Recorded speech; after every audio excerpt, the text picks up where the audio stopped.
You know, if life ever hands you betrayal, it usually wraps it up in silk ribbons first. You don't see it coming.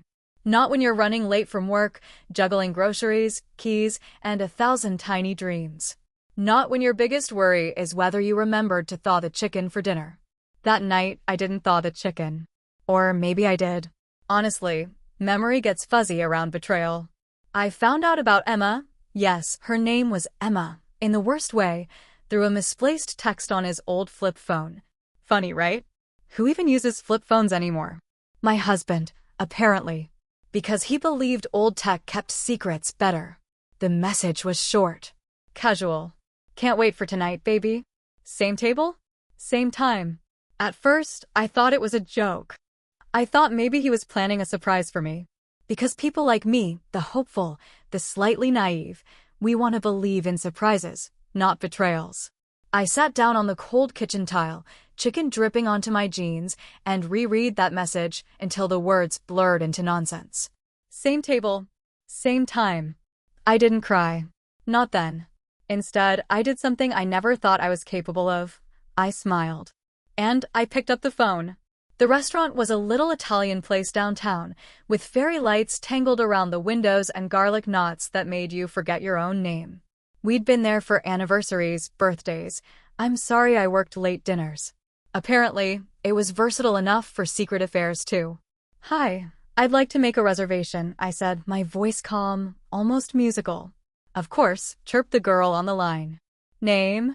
I hesitated for just a breath. Emma, I said. Petty, I know. But at that moment, petty felt delicious. Great. And for how many? 2, I replied, glancing at the clock. They would be arriving at 7. It was 5:30. Just enough time to break my heart properly and still do something about it. We'll have a cozy spot by the window, she said. See you soon, Miss Emma. Mississippi. Not Mrs. I hung up and laughed. A real, sharp laugh that scared the dog and startled me. If someone had told me a year ago back when we were redecorating the guest room and buying overpriced lamps that I'd be fake naming myself to crash my husband's date, I'd have told them they were insane. Or maybe I'd have believed them. I've always had a weakness for tragic comedy. I should have worn something dramatic. Red dress, smoky eyes, danger. Instead, I wore the jeans from earlier, chicken stain and all, and a hoodie that said Camp Sunshine 1997. Because if I was going to shatter, I might as well shatter honestly. The drive downtown was a blur.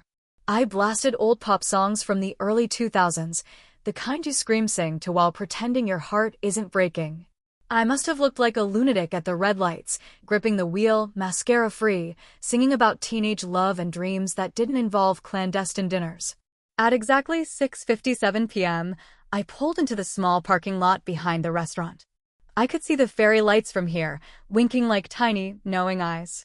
I turned off the car, took a breath, opened the door, and walked toward the beginning of the end.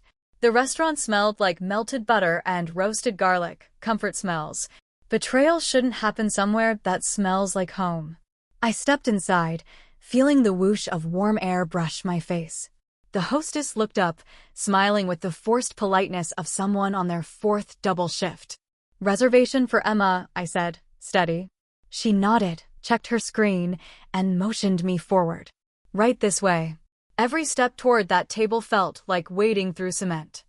I could see it from here, a little window table, candle flickering bravely against the late winter gloom. And them. He was already there, suit jacket draped over the chair, texting rapidly, probably can't wait to see you, or hurry baby. I almost turned and ran. Almost. Instead, I kept walking.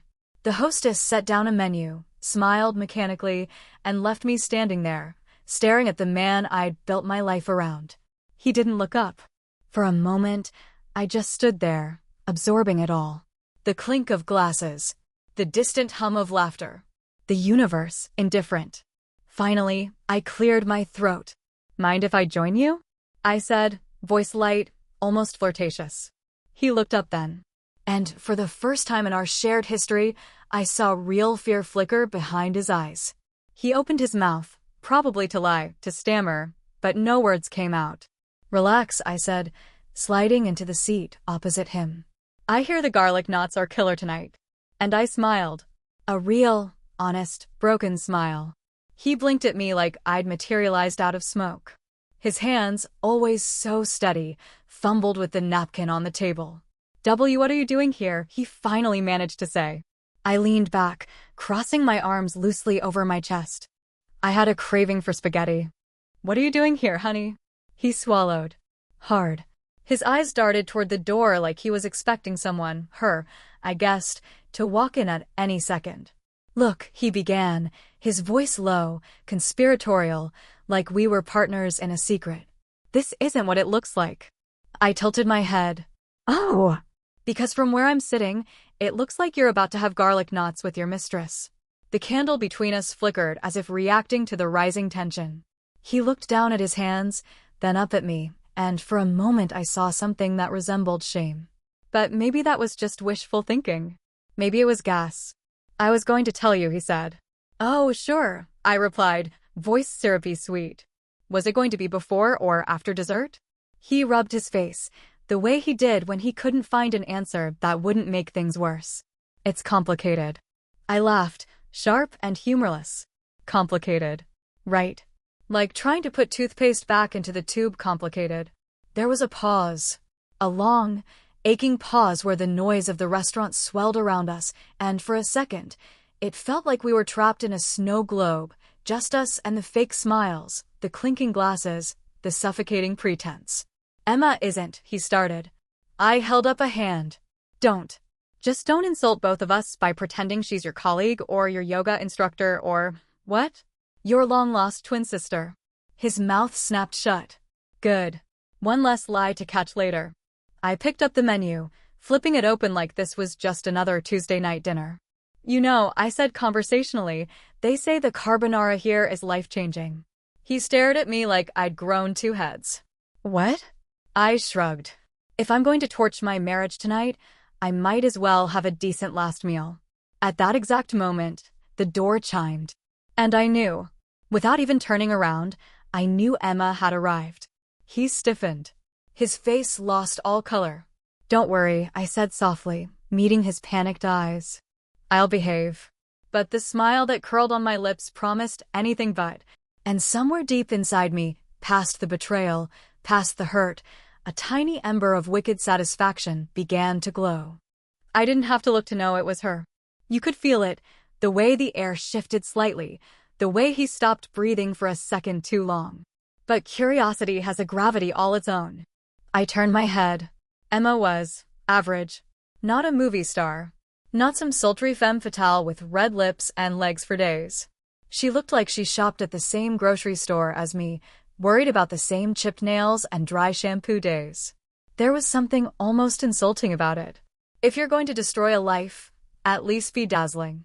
She wore a pale blue dress and clutched a tiny purse like it was a shield. Her smile faltered when she saw me sitting there. Her eyes flicked to him, then back to me, confusion knitting her brows. Hi, she said, voice small. Hi, Emma, I said brightly, as if we were old friends bumping into each other at the farmer's market. She looked at him again, silently asking for guidance. He opened his mouth, closed it. An unfortunate imitation of a goldfish. Oh, I'm sorry, I said, rising from my seat with exaggerated politeness. Were you expecting someone else? Her face colored. She stammered, I think there's been a mistake. No mistake, I assured her. This is my husband. Or was. It's a little unclear at the moment. The restaurant noise dulled around us. A few heads turned. Maybe the fairy lights above us dimmed a little too. Emma took a step back, bumping into a waiter carrying a tray of tiramisu. The waiter stumbled, but caught himself, mumbling apologies. Emma murmured something too faint to catch and fled toward the exit, heels clicking a panicked rhythm across the tiles. My husband, no, not my anymore, half rose as if to go after her. Sit, I snapped, more command than suggestion. He froze. Slowly lowered himself back into the chair, defeated. I sat too, adjusting my hoodie like it was royal robes. You know, I said conversationally, I always wondered how it would feel. Finding out. Seeing it with my own eyes. I studied his face, memorizing the lines of stress, the twitch at the corner of his mouth. Turns out, I said, it feels a lot like heartburn. The waitress approached, blissfully unaware of the emotional wreckage she was wading into. "Are you ready to order?" she chirped. I smiled up at her. "2 carbonaras, please. And your best bottle of wine." I caught his flinch from the corner of my eye. "We're celebrating," I said. "What are you celebrating?" the waitress asked, pen poised.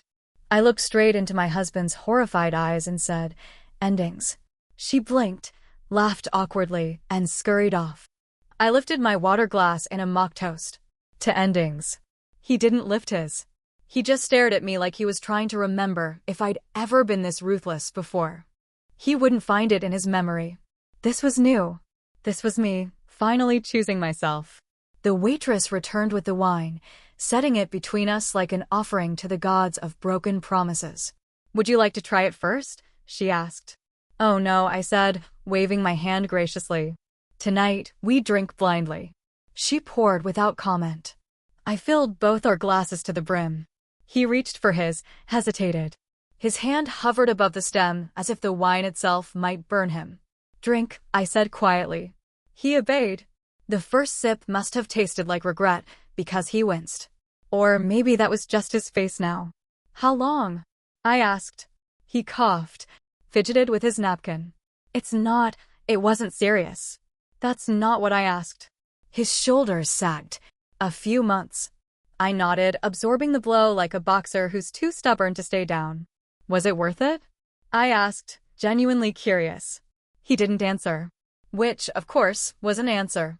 I took a long sip of wine, letting it burn a path down my throat. "You know," I said, "the funny thing about betrayal is that it's never about the other person. It's about you. The cowardice. The selfishness." He looked up at me then, eyes glistening. I wondered if he even knew what he was about to lose. Probably not. People rarely appreciate a foundation until the house is already on fire. "I never meant to hurt you," he said hoarsely. I laughed, a small, broken sound. Intentions are overrated. The wine hit harder now, warming my veins, loosening my tongue. "You think you're the first man to make a mistake?" I leaned in, voice low. "You think you're special?" He flinched, like my words had physical weight. "You're not. You're just." I searched for the right phrase, something that would cut deep but leave no blood. "You're just very, very ordinary." His face crumpled slightly at that. Not the anger I expected. Sadness, maybe. Or the beginning of it. Good. He needed to feel it.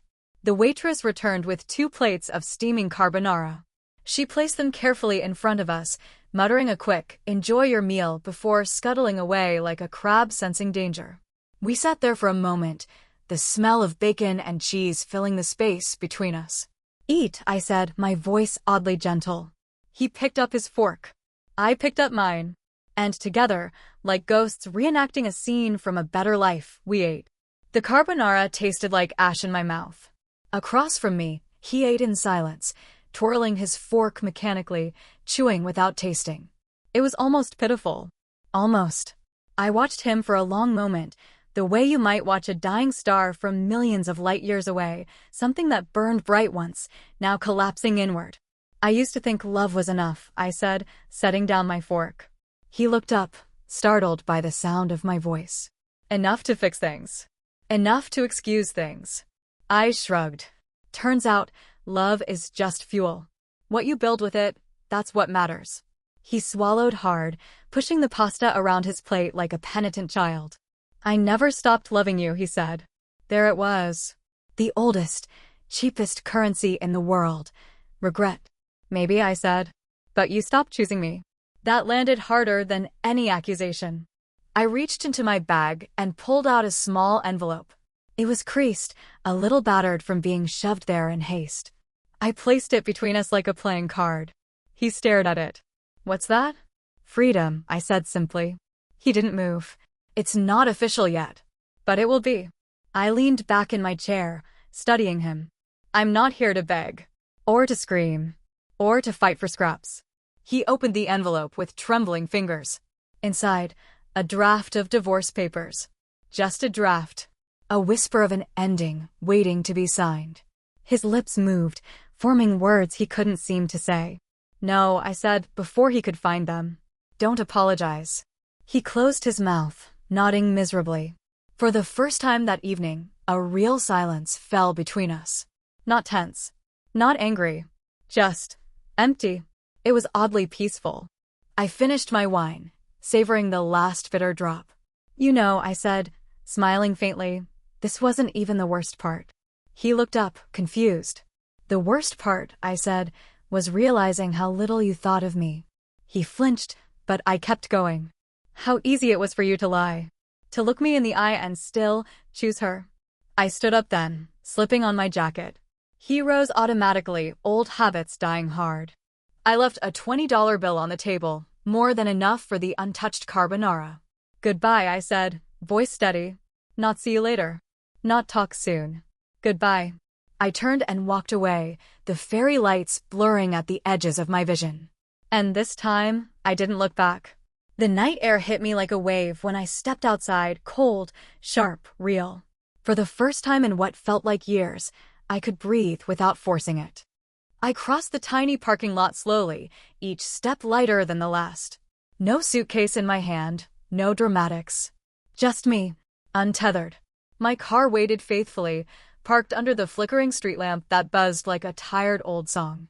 I slid into the driver's seat, closed the door, and sat there for a moment, letting the engine's low purr vibrate through me. Across the dashboard, the clock blinked 8:04 p.m. Early yet, for a night like this. I didn't drive home.